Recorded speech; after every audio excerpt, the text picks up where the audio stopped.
பனங்கா பணியாரம் செய்ய போறோம். ஃப்ரெஷ்ஷா எடுத்து கொண்டு வந்த பனம்பழத்துல இருந்து வர யூஸை வந்து இப்படி தனியா பெரிய அந்த பனங்கா பணியாரம் சுடுற ஜாம்பவானன்ற ஒரு நினைப்பு பிச்சை மாவில புட்ட வைக்கிறதுக்கு இரவுக்கு மேகம் பார்த்து காய்க்குமா அப்படின்னு சொல்லி இன்னும் கொதிச்சு இப்போ பனங்கா பணியாரம் போட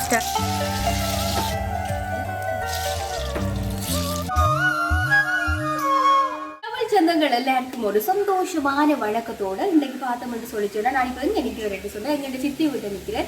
இன்றைக்கு வந்து இங்கே வந்த நேரத்தில் வந்து நாங்கள் எல்லாரும் சேர்ந்து பனங்கா பணியாரம் செய்வோம்னு சொல்லி எல்லாமே ரெடி பண்ணி கொண்டு இருக்கிறோம்.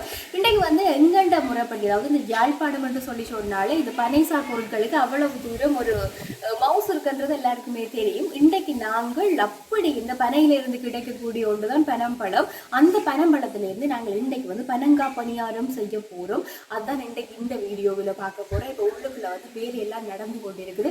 அப்படியே போயிட்டு என்னென்ன நடக்குதுன்னு சொல்லி இன்றைக்கு இந்த வீடியோவில் பார்க்க போகிறேன். இந்த பனங்கா பணியாரம் செய்ய தெரியலையோன்னு யோசிக்கிறாங்க, கவலைப்படாதீங்க. இன்றைக்கு நான் காட்டுற வீடியோ பார்த்து எப்படி எப்படி பனங்கா பணியாரம் செய்யறேன்னு சொல்லி பார்த்துக்கொள்ளுங்க. இப்போ நாங்கள் வீடியோக்குள்ளே போவோம். நாங்கள் ஃப்ரெஷ்ஷாக எடுத்துக்கொண்டு வந்த பனம்பழத்தில் இருந்து வர யூஸை வந்து இப்படி தனியாக எடுத்து வச்சு கொள்ளணும். அதாவது ஒவ்வொரு பிளேட்ஸ்லையும் வந்து நாங்கள் எவ்வளவு செய்ய போகிறோமோ அதுக்கு ஏற்ற மாதிரி வந்து எடுத்துக்கொண்டு இப்படி தனியாக அந்த பனம் களியை வந்து தனியாக எடுத்து வச்சுக்கொள்ளணும்.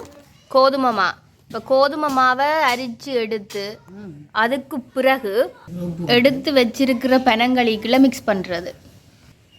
எங்களுக்கு எவ்வளவு மா தேவைன்னு சொல்லி அவ்வளவு மாவையும் அளந்தெடுத்து அதோட இப்போ சீனி எல்லாம் மிக்ஸ் பண்ணி சேர்த்து குழைக்கிறது. 6 சுண்டு மாவு அவ்வளவு சுண்டு சீனி போடணும், 2 சுண்டு சீனி போடணும். அதாவது எங்களுக்கு எவ்வளவு இனிப்பு தேவையோ அவ்வளோ அளவுக்கு போடலாம்.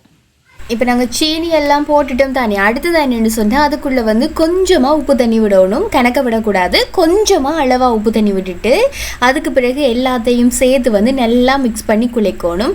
குழைச்சி அந்த உப்பு தண்ணி வந்து மாவோட நல்லா சேர்ந்ததுக்கு பிறகு நாங்கள் தனியாக எடுத்து வச்சுருக்கிறோம் தானே பனங்களி, அந்த பனங்களியை அந்த மாவுக்குள்ளே அப்படியே ஊற்றணும். இந்த பனங்களி பார்த்தீங்கன்னு சொன்னால் சரியான திக்கான பனங்களி, நல்ல பனங்களி.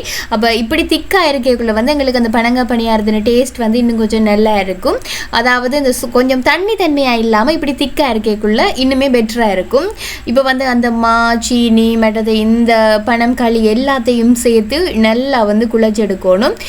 எங்களுக்கு வந்து இன்னும் கொஞ்சம் பனங்களி தேவைப்பட்டதுனால நாங்கள் இன்னும் கொஞ்சம் விட்டு நல்லாவே குழைச்சி கொண்டிருந்தோம். நாங்கள் இந்த நேரத்தில் ஒரு சம்பவம் என்ன தெரியுமோ, நைட்டுக்கும் சேர்த்து இப்போவே ஏதாவது செஞ்சு வைப்போம்னு சொல்லி போட்டு இந்த பச்சை மாவில் வந்து சித்தி புட்டு குழைச்சி கொண்டிருந்தவா.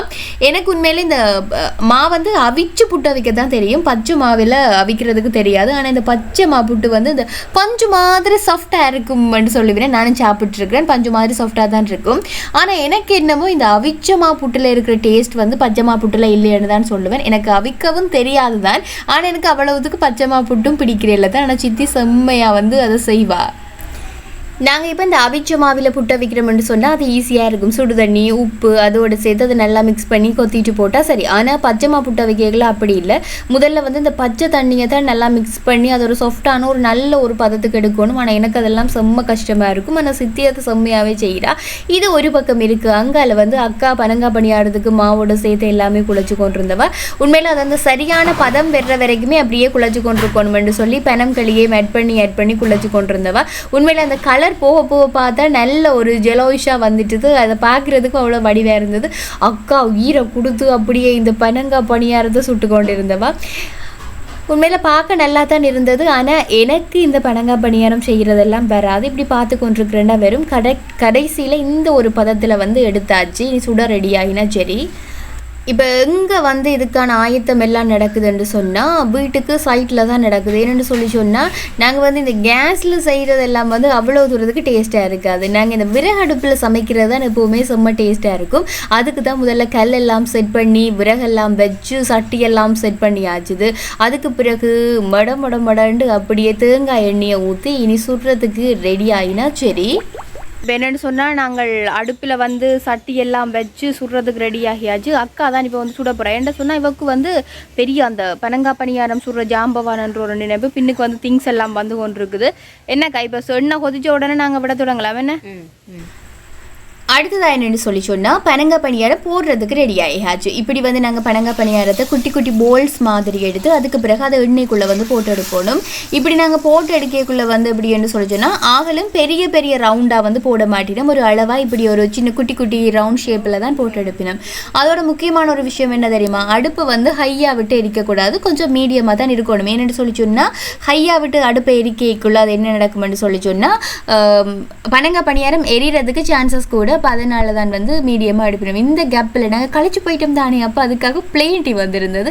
அதையும் குடிச்சு டேஸ்ட் பண்ணி போட்டு ஏதோ நான் வேலை வெட்டி செய்து கழிச்ச ஆள் மாதிரி செய்துட்டு அதுக்கு பிறகு என்னென்னா கொஞ்சம் சுட்டு இருந்தது. அதை வந்து நான் டேஸ்ட் பண்ணுவோம்ன்று டேஸ்டிங்குக்காக எடுத்திருந்தேன். நான் உண்மையில் நாங்கள் வந்து இதில் கொஞ்சம் குறைவான சுகர் தான் போட்டிருந்தது. என்னென்னு சொல்லி சொன்னால் எங்களுக்கு அவ்வளவு சுகர் பிடிக்காதுன்னு சொல்லி கொஞ்சமாக தான் சுகர் போட்டிருந்தேன். நாங்கள் பார்த்திங்கன்னா உள்ளுக்குள்ளே நிறைய பனங்களி நாங்கள் விட்டுருந்ததுனால அந்த டேஸ்ட் வந்து செம்மையாக இருந்தது. உண்மையில் நல்ல இருந்தது பனங்காய் பணியாரம். நான் எந்த ஒரு வேலையுமே செய்ய மாட்டேன், அவை செய்வினும் நான் வெறுமனையே பார்த்து கொண்டிருப்பேன். இப்போ வந்து சுட்டு கொண்டு தானே இருக்கணும். அந்த டைமில் நாங்கள் ஏதாவது என்டர்டெயின்மெண்ட்டாக செய்வோம். இப்போ நான் இங்கே ஒன்று காட்டுட்டேன். அதாவது என்னென்னு சொன்னால் இங்கே பாருங்களேன், இது வந்து கொச்சிக்காய். இது வந்து இந்த மேகம் பார்த்து காய்க்குமா அப்படின்னு சொல்லுவினோம் பாருங்க. இதில் கிடக்கிறது எல்லாமே கொச்சிக்காய் தான். இது வந்து அதுண்ட பழம் கொச்சி. அநேகமாக இங்கே எப்படின்னு சொன்னால் சித்தி வந்து இந்த மோர் மிளகாய் போடுறத வாக்கு பிடிச்சுமானோண்டு நாங்களும் வீட்டில் மோர் மிளகாய் போடுவோம். இதுக்கு கீழே அப்படி என்னென்னு பார்த்தீங்கன்னு சொன்னால் நிஜாம்பாக்கம். இந்த நிஜாம்பாக்கின்ற மரம் எதுன்னு சொல்லி கேட்டீங்களா, இந்த மரம் தான், அதாவது இந்த கமுகு தான் இந்த நிஜாம்பாக்கின்ற மரம். உண்மையில் அது நிஜாம்பாக்கம் எனக்கு தெரியாது, ஆனால் நிஜாம்பாக்கன்னு தான் சொல்லுவேன். உங்களுக்கு தெரிஞ்சால் எனக்கு கமெண்டில் சொல்லுங்க அது நிஜாம்பாக்கோண்டு. கொஞ்சம் நிறைவாகவே நாங்கள் இந்த பனங்காய் பணியாரம் சுடுறதுக்கு அதெல்லாம் எடுத்திருந்ததுனால இன்னுமே முடியலை. நான் திரும்பவும் வந்து பார்த்தேன்னு செய்து கொண்டு தான் இருந்தவன். உண்மையில் அந்த வெக்கைக்கு பக்கத்தில் நிற்கக்குள்ளே செம்ம ஹீட்டாக இருந்தது. என்னடா இப்போ வந்து ஹீட்டான சீசனும் தானே, அப்போ செம்ம ஹீட்டாகவே இருந்தது. இருந்தாலும் என்ன செய்ய, பனங்காய் பணியாரம் சாப்பிட வேணும் என்று சொன்ன அடுப்புக்குள்ளே நிற்கணும், வேறு ஆப்ஷன் இல்லையல்லோ. எடுத்து பார்க்கக்குள்ளே அவ்வளோ தூரம் செம்மையாகவே வெந்திருந்தது பாருங்கவன்.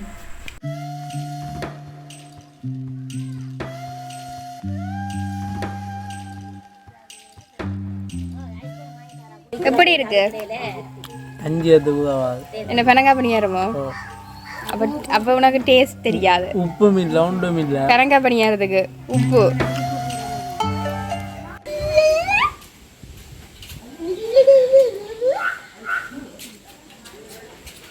பார்த்தோம்னு சொல்லி சொன்னால் பனங்காய் பணியாரம் வந்து இப்போ சுட்டு கொண்டே இருக்கிறேன். பார்த்தீங்கன்னா நான் கொஞ்சம் கொண்டு வந்துட்டேன் உள்ளே வைக்கிறதுக்காண்டி.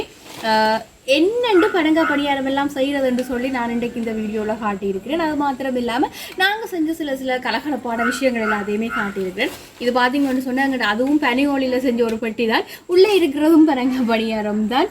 இந்த வீடியோ உங்களை பலருக்கும் வந்து இந்த பனங்காய் பணியாரம் எப்படி செய்கிறது என்றதை தெரிஞ்சு கொள்றதுக்கு ஒரு வாய்ப்பாக இருந்திருக்கும் மாதிரி நம்பிக்கை உண்டு. இன்றைக்கு இந்த வீடியோ முடிக்க போகிறோம். இந்த வீடியோ உங்களுக்கு பிடிச்சிருக்கு அப்படின்னு சொன்னால் மறக்காமல் லைக் பண்ணி கமெண்ட் பண்ணி எங்களோட சேனலை வந்து சப்ஸ்கிரைப் பண்ணி வைங்க. இன்றைக்கு இந்த வீடியோ முடிக்கிறோம். நன்றி உறவுகளே.